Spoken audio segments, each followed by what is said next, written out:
Bulti, të lutem fut profesor Lushin sa t'jet gati. Avokat, për përshëndetje, si jemi shumë kohë pa u parë. Mi mbrëma, kënaqësi e madhe që jemi këtu bashkë. Doa që të thyej pak rregullat etike me një vjetorin e 365 ditëve të fundit për të bërë diçka që nuk duhet bërë tilla raste, por do ta them. Podcasti më i suksesshëm që ke pas Shpend Gashi është me profesorët vim Priftin dhe ky është konkluzion i shumë njerëzve. Sepse kualiteti i asaj bisede ka bërë një bujë të jashtëzakonshme. Mund të them, neve profesorët vini kemi bërë 2 grupe podcastesh, diku ke 56 rreth 10 orë, 11 orë, 9 orë, nuk e mbaj mend të saktë sa kanë zgjatur e sa kanë qenë, por audienca dhe cilësia e komunikimit në komente tregon shumë për këtë gjë, por është edhe vetë ekoja që ka pasur. Unë doja të thoja që e kam përnder që jam në këtë lloj paneli kaq të bukur, me një vjetorin e një historie të re në komunikimin publik shqiptar, duke marrë në konsiderat faktin që ti Shpendi je vetëm 32 vjeç dhe ke thyer gjithë standardet dhe normat, edhe moshore, në një territor ku podcastet janë njërisi 3 vjeçare. Pra në një mungesë tradite. Dhe kjo është edhe akoma dhe më e rëndësishme për të thënë dhe për ta dëgjuar dhe ata që na ndjekin, për të kuptuar edhe që ky vlerë podcasti lidhet shumë ngushtë edhe me shpirtin tënd, talentin tënd, po dhe pa mohuar edhe rolin e jashtëzakonshëm që ka luajtur Buçi me Bultin. Po, patjetër. Buçi, Bulti, Bleta, gjithë, Gjergji, Andrea, të gjithë pa përjashtim. Gjithë. Ju përshëndes. Vilsoni e të Vilsonin, motrën e Vilsonit që ka ardhur na ka ndihmuar këtu me parketin, se harroj sa të kemi jetën. Ju përshëndes edhe me një madhështor tjetër, si puna juaj, profesorin Lush Susaj. Me respekte. Përshëndetje. Tani doja, përshëndetje. Unë doja që të vazhdoja pikërisht aty ku la që të mos ta mbaroj me këto çokat, kaluja direkt në temë. Shqiptar, Shqiponj, Arbër, Iliri, Epir, Skënderbeu, Bizanti, Fqinjët, Katolikët, Ortodoksët, Muslimanët, Pavarësia, Çiprilit. Pse bëra gjithë konkluzion me shumë etiketa që mund të duket se korrelacion, po. Gjithë njëkohësisht. Koncepti im është ky. Arbër do thot armiki i Perandorisë Otomane, ku duhet kujtojmë çfarë ndodhi në 1400-ën. Kur vdi Skënderbeu dhe ra Arbëria, duhet kujtojmë vendimin që u mor për popullin e Arbërit. Vendimi që u mor për popullin e Arbërit ishte shfarosja, genocidi. Dhe krimet që janë bërë nga otomanët në Ballkan, në Shqipëri, pra në zonën e shqiptarëve, sotëm, mund ta them me plot gojen, janë unike në Ballkan. Në Ballkan ka pas shumë luftra, Perandorisë Otomane, raport me sundimin e tyre, herë me pazare, herë me luftë, herë me gjak, herë me para. Rasti jonë është rasti më radikal, më ekstrem, i një genocidi të dhunshëm, të jashtëzakonshëm, ku kishte një armik që mbeti pas Skënderbeu që ishte Arbëri. Pse them mbeti pas Skënderbeu që ishte Arbëri? Sepse Skënderbeu konsiderohet në Perandorinë Otomane si armiku më i madh historik i Perandorisë Otomane si individ. Në Perandorinë Otomane, sot e kësaj dite, në neo-otomanizëm, Skënderbeu urrehet. Ne kemi para të skenën e ndyrë të viteve përpara që u hoq busti i Skënderbeut kur erdhi Erdogani. Hiqet për herë. Salla e pritjes. Hiqet për herë këtu, nuk është. Kjo tregon një urrëtie që duket patologjike, por në fakt nuk është thjesht patologjike, por është simbolike. Sepse ka të bëjë me faktin se çfarë ndodhi në 1400 me Skënderbeun dhe me Perandorinë Otomane. Skënderbeu bë një sebeb, po e quaj, për të shkatëruar një ambicie 25 vjeçare të Perandorisë Otomane të kryqëzimit të 2 moshave biologjike, të 2 sultanëve që ishin të gatshëm, të aftë, potencialisht me të gjitha armët dhe mjetet për të pushtuar Italinë. Dhe mbi të gjitha Vatikanin. Skënderbeu bë sebepi që u thye një ambicie historike që mund ta realizonin vetëm 2 sultanë. Për shkak të vetëm moshës biologjike që mund të bësh pushtimin dhe mund të çosh përpara një kryqëzat. Një invazion të madh. Skënderbeu u bë pengesa me popullin e Arbërit dhe popullin e Epirit. Dhe dua ta theksoj këtë gjë. Populli i Arbërit dhe populli i Epirit ishte dy palët shqip, sepse ishin paraardhësit tanë që vinë nga koha e hershme e perandorisë romake dhe para perandorisë romake, që është Iliria dhe Epiri. Tose Gek që i quajmë. Koncepti është që në këtë situatë që ndërtoi Skënderbeu, ai u shpall armik edhe për faktin se u quajt dhe tradhtar. Titulli që ka marrë Skënderbeu është unik në historinë e perandorisë otomane. Mos harrojmë që Aleksandri është person i cituar disa herë në Kur'an. Dhe Aleksandri i Madh është një figurë historike shumë domethënëse në perandorinë otomane.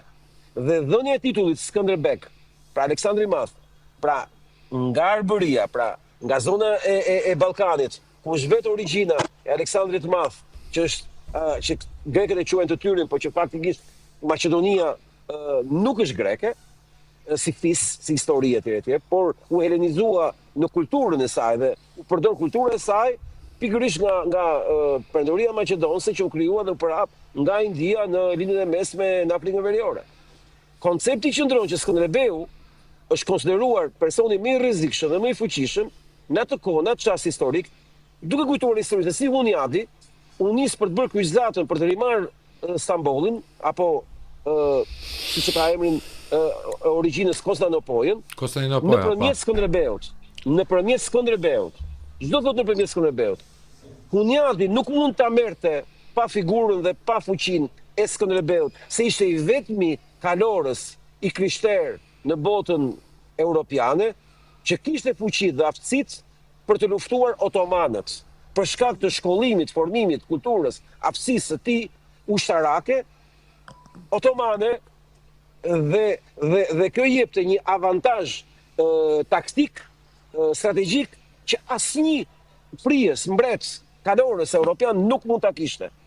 Por kjo dështoi në momentin e parë që u tradhtua nga serbët, që ne na vdojmë për fushë Kosovën, por harrojnë që fushë Kosova ka dy betejë.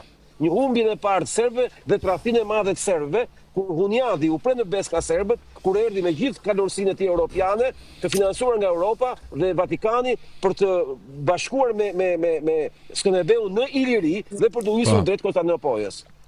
Dhe kjo histori nuk tregohet në librat tanë, se si serbët tradhtuan krishterimin, se si serbët ishin tradhtarë të krishterimit dhe kishin bërë krushqi me perandorinë otomane dhe tradhtuan Hunyadin dhe Skënderbeun. E dyta, Skënderbeu duke qenë një figurë e jashtëzakonshme, diplomatike do thoja, se ne themi vetëm ushtarake. Po, është super diplomat. Super diplomat. Me qindra libra në Europë, për të në vitet 500, 600, 700 e kështu me radhë. Kjo figurë kaq e madhe mori përsipër 6 gjuhë, 7 gjuhë. Dhe fajin e madh të dështimit perandorisë otomane drejt Europës.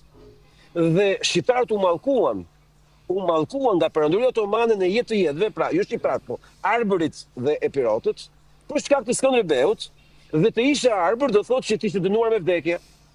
Dhe populli jon nuk quhet më Arbër pak nga pak, sepse populli jon që mbeti në Shqipëri, pra mbetjet e shqiptarëve, që sepse shumica ikën në Itali, ikën në Greqi, Arvanit, Arbëresh, janë më të kultivuar, më të shkolluar ikën. Po niveli më i lartë që kishim, elita, kasta, gjithçka që kishim ne me der, dhe shqiptëria u boshatis. Dhe masi u boshatis Shqipëria vetëm ata të maleve, erdhën dhe u përshtatën pak nga pak 150 vjet, edhe me të ardhurit që fillon garnizone otomanët. Tani këtu fillon çështja. Se ne kemi problem. Ne i vënë fajin otomanëve në 1912-ën, për 500 vjet. Dakord, po gjua shqipe e shkruar që ndalosh brenda otomane, pyetësh kush ndalonte, se këtu është çështja. Asnjëherë nuk është analizuar në histori roli armisor i shqiptarëve të Stambollit dhe shqiptarëve të Shqipërisë. Se ti mendon se ka një rol armisor të shqiptarëve të Stambollit kundër shqiptarëve të Shqipërisë? Një sekond. Ndesë kanë vrarë kur as grek, as otoman më pas, as serb. Ne kanë vrarë shqiptar të asimiluar. Dhe unë do rrit tani të merrem me otomanët shqiptarë, shqiptarët otomanë të Stambollit. Që përlitet me gjithë me radhë. Kush ndalonte të kishte shkolla shqip? Kush ndalonte të kishte zhvillim Shqipëria? Të kishte porte, të kishte rrugë të pafundme, të kishte zhvillim? Shqiptarët e Stambollit. Pse? Sepse shqiptari i Stambollit që të bënte karrierë, duhet ishte anti-Skënderbeu, anti-Arbër. Dhe çdo veprim i një shqiptari në karrierë në Stamboll, që do kërkonte të fuqizojë territori i origjinës tij, që ishte Arbëria dhe Epiri, menjëherë do i veshë së këmbshat nga konkurrentët e tij shqiptar, apo turq, apo të shteteve tjera, apo hebrenj, apo armen, që ky është nga ata tradhtarët e Skënderbeut, kujdes se ky do t'i japi prapë Shqipërisë Skënderbeun dhe tjetër, të radhës. Dhe shqiptarët e Stambollit kanë bërë çmos, kur të mos ketë shkollë shqip, që të i tregojnë atyre që ne nuk mendojmë të bëjmë pavarësi, të japim identitet, se ne nuk kemi me Skënderbeun. Skënderbeu është tradhtar, ne jemi tjerë, ne jemi otoman. Dhe ky moment harrohet të diskutohet se si ne na kanë tradhtuar raca jonë në Stamboll, populli jonë në Stamboll, i korruptuar për shkak të interesave ekonomike e financiare dhe pa pikën e identitetit, por vetëm paras, pushtetit dhe ne kemi sunduar vërtet pranë otomane. E kemi shfrytzuar ne vërtet pranë otomane. Por për arsye familjare personale, me fisin e vet, me racën e vet, si tribu, si klan, si kulturë tribale, asgjë që ka lidhje me historinë e vendit, kombit edhe të origjinës vet. E dytë, e treta, fjala shqip, shqiptar, arbër, epirot, arbëresh. Në këndvështrimin tim, unë besoj që fjala shqip si gërm, si fjalë, fjala shqip, kyke këto fjalë të shkurtra, që ne kemi themel gjuhës shqipe. Unë nuk e di kur ka lindur kjo fjalë, shqip. Po e vetëm që mund t'i bashkonte shqiptarët pa arbër, pa epir, ishte shqipja, gjuha, se fetë që filluan të ndryshojnë. Erdhën dhe popullsi tjerat, mos i harrojmë të gjëra. Tani sa musliman, sa ortodoks, sa katolik. Avokat, mund ta qonin gjuhë arbërore, arbërishte. Po jo pra këtë po të them. U dënu me vdekje arbëria, vlla. U dënu me vdekje arbëri. U dënu me genocid, vlla. Bravo. Pak njerëz dinë që genocid është bërë. A mund ta themi neve për shembull që arbëria vdiq në genocid? Arbëria u genocizua, kupton? Si mund t'ja themi një fjalë? Genocid. Arbëria vdiq në genocid, i thet gjitha, vlla.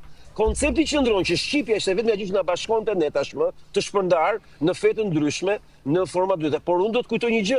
Nuk kemi qenë ne katolikë dhe ortodoks si tjerë. Ne kemi qenë katolikë dhe ortodoks të Vatikanit, sepse humbi influencën bizantine, ko me vak në Shqipëri. Dhe ne ishim shqipt-kishat shqiptare në Kalabri. Janë të gjitha Bizant i Vatikanit, jo Bizant i quhen katolik oriental. Altin, quhen katolik oriental. Janë maronitët në Liban, në Damask, kanë rite bizantine, po besojnë të papa. E ashtu kemi qenë në neve. Tani, si do bëjmë ne me këta njerëz që sa quhen veten arbër, sa quhen veten turq, sa quhen veten grek, Shqipja i bashkon. Dhe Shqipja mund të ketë qenë fjala që ka kriju fjalën shqiptar. Jo shqiptari shqipen, po Shqipja shqiptarin. Në këndvështrimin tim, në këndvështrimin për ta mbyllur si mendim timin, po them, unë kam studiuar shumë mbi fenomenin gjuhësor, historik, që ka të bëjë me origjinën e gjuhës shqipe në raport me teknikën përjashtuese. Jo teknikën faktike. Këta na thonë gjithmonë për ta hequr origjinën e lirë të shqipes, na thonë ku i keni provat. Ka një mënyrë tjetër në gjykat kur ti mbron një çështje. Është mënyra përjashtuese. Nuk është as kjo, atëherë ç'mbetet. Rasti shqipes me origjinën tonë të lashtë, në vendin tonë, në autoktonin tonë, ka bëjë me fenomen shumë thjesht. Në asnjë dokument në Vatikan, në asnjë dokument kudo, nuk ekziston një moment dyndjesh ndaj popullsie në territorin ku jetojnë sot shqiptarët. Nuk ekziston. Nuk ka dyndje nga asnjë vend, nuk ka asnjë fakt, asnjë provë që erdhën sa popullsi dhe pushtuan territorin ku kishin qenë ilirët. Nuk ekziston në këtë zonë.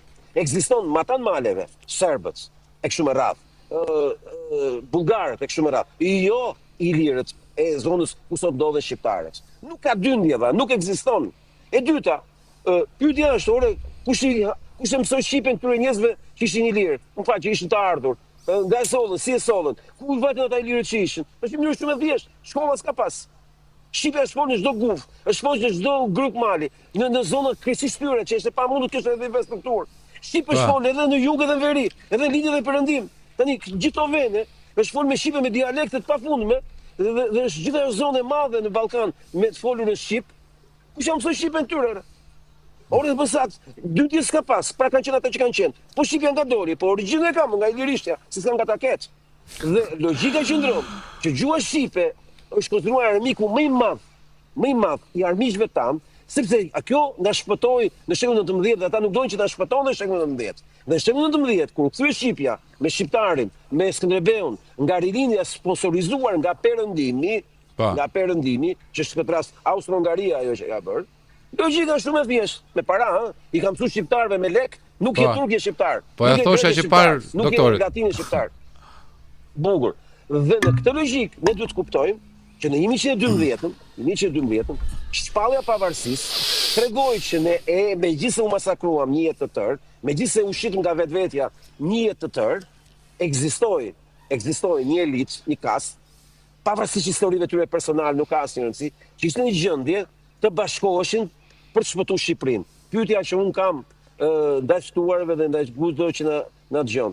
Si ka mundësi sot kemi një klasë politike pa dallim majtas djathtas, e cila është në pazar të plot për të coptuar jugun e Shqipërisë për të kaluar Greqisë me marrëveshje që fillon janar me detin, me reformën territoriale për të krijuar korridorin minoritar nga Finiqi, Konispoli, Saranda, Delvina, Himar, duke shpikur minoritet në këtë zonë për të filluar këtë, që do përmet varrezave greke të krijojnë territorin, si thosh, e Vorri e Tirit, dhe gjithë klasa politike hesht.